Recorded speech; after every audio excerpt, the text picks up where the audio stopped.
1. 관습헌법도 헌법의 일부로서 성문헌법의 경우와 동일한 효력을 가지기 때문에 그 법 규범은 최소한 헌법 제130조에 의거한 헌법 개정의 방법에 의하여 개정될 수 있다. 이 헌법은 하나의 통일된 가치 체계를 이루고 있는 것으로서 이념적, 논리적으로는 헌법 규범 상호 간의 우열을 인정할 수 있겠지만 헌법의 어느 특정 규정이 다른 규정의 효력을 전면적으로 부인할 수 있을 정도의 개별적 헌법 규정, 상호 간의 효력상의 차등을 의미하는 것이라고는 볼 수 없다. 3. 어떤 법률의 개념이 다의적이고 그 오이의 테두리 안에서 여러 가지 해석이 가능할 때 헌법을 최고법규로 하는 통일적인 법질서의 형성을 위하여 헌법에 합치되는 해석, 즉 합헌적인 해석을 택하여야 하며 이에 의하여 이원적인 결과가 될 해석은 배제하면서 합헌적이고 긍정적인 면은 살려야 한다는 것이 헌법의 일반 법리이다. 사법률의 조항은 원칙적으로 가능한 범위 안에서 합헌적으로 해석함이 마땅하나 법률의 조항의 문구가 간직하고 있는 말의 뜻을 넘어서 말의 뜻이 완전히 다른 의미로 변질되지 아니하는 범위 내이어야 한다는 문의적 한계와 입법권자가 그 법률의 제정으로서 추구하고자 하는 입법자의 명백한 의지와 입법의 목적을 헛되게 하는 내용으로 해석할 수 없다는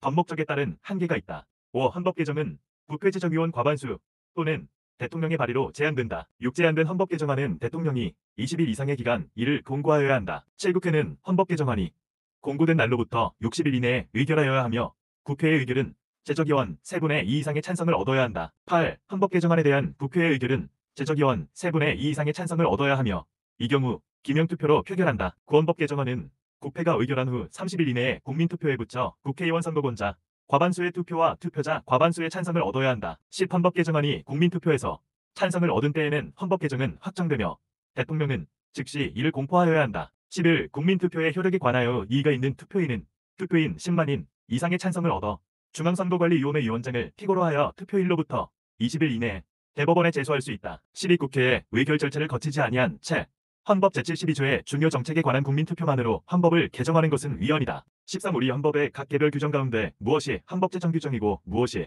헌법 개정 규정인지를 구분하는 것이 가능하지도 아니할 뿐 아니라 각 개별 규정의 그 효력상의 차이를 인정하여야 할 형식적인 이유를 찾을 수 없다. 14. 1954년 제1차 개정헌법은 민주공화국, 국민주권, 주권의 제약 또는 영토의 변경을 가져올 국가 안위에 관한 중대사항에 대한 국민투표 규정은 개폐할 수 없다고 명시하였다. 15. 우리나라는 1954년 제1차 개정헌법에서 일부 조항의 개폐를 명시적으로 금지한 바 있지만 현행 헌법에서는 그러한 규정을 두고 있지 않다. 16. 현행 헌법상 대통령의 임기 연장 또는 중임 변경을 위한 헌법 개정은 허용되지만 제한 당시에 대통령에게는 그 효력이 미치지 아니한다. 17. 우리나라 역대 헌법 중에는 대통령에게 헌법 개정 제한권을 부여하지 않은 경우도 있었다. 18. 1972년 헌법은 대통령이 제안한 헌법 개정안은 국민투표로 확정되며 국회의원이 제안한 헌법 개정안은 국회의 의결을 거쳐 통일투체 국민의회의 의결로 확정된다고 규정함으로써 헌법 개정 절차를 이원화하였다. 19. 건국헌법은 임기 4년의 대통령과 부통령을 1차에 하나여 중임할 수 있도록 하였고 대통령과 부통령을 국회에서 무기명 투표로서 각각 선거하도록 규정하였다. 20. 건국헌법 1948년은 대통령과 국무총리, 기타 국무위원으로 조직되는 국무원을 의결기관으로 설치하였고 대통령과 부통령을 국회에서 선출하며 국무총리는 대통령이 임명하고 국회의 승인을 얻도록 하였다. 21. 제헌헌법에서는 의결기관인 국무원을 두었으며 대통령이 국무원의 의장이었다. 22. 건국헌법은 국회단원제, 국정감사제도, 대통령, 국회간 선제 등을 규정하였다. 23. 1948년 헌법은 근로세권과 사기업에 있어서 근로자의 이익분배균정권, 생활무능력자의 보호, 가족보호 등 다양한 사회적 기본권을 규정하였다. 24. 1948년 헌법은 지방자치에 관한 장과 재정에 관한 장을 별도로 두었다. 25. 1차 헌법 개정은 헌법 개정 절차인 공고 절차를 결여하였다. 26.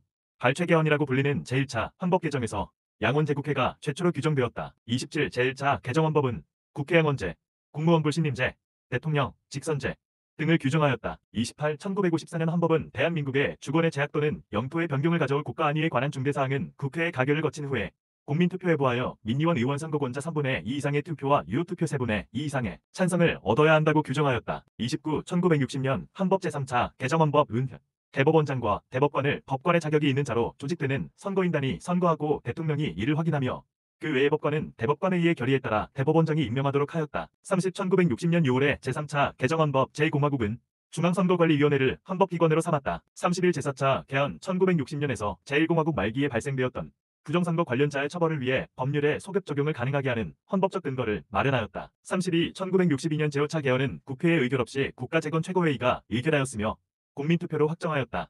이것은 제2공화국 헌법의 헌법 개정 절차에 따른 개정이 아니었다. 33. 1962년에 제5차 개정헌법에서는 대통령과 국회의원의 입후보에 소속 정당의 추천을 받도록 하고 국회의원의 당정이탈, 변경 또는 정당 해산 시 유원직을 상실하도록 규정했다. 34. 제5차 개정헌법은 인간의 존엄과 가치에 관한 규정을 처음으로 도입하였다. 35. 1980년 제5공화국 헌법은 통일투체국민회의를 폐지하였으며 행복추구권, 사생활의 비밀과 자유, 무죄추정의 원칙, 환경권, 적정임금의 보장 등을 헌법상의 기본권으로 새로이 규정하였다. 36. 헌법전문에서 대한민국 임시정부의 법통과 도리에 한거한 4.19 민주이념의 계승 및 조국의 민주개혁의 사명을 명시하였다. 37. 대법원은 저항권이 실정법에 근거를 두지 못하고 오직 자연법에만 근거하고 있는 한 법관은 이를 재판규범으로 원용할 수 없다고 판시하였다. 38. 저항권은 공권력의 행사에 대한 실력적 저항이어서 그 본질상 질서교란의 위험이 수반되므로 저항권의 행사에는 개별 헌법조항에 대한 단순한 위반이 아닌 민주적 기본질서라는 전체적 질서에 대한 중대한 침해가 있거나 이를 파괴하려는 시도가 있어야 하고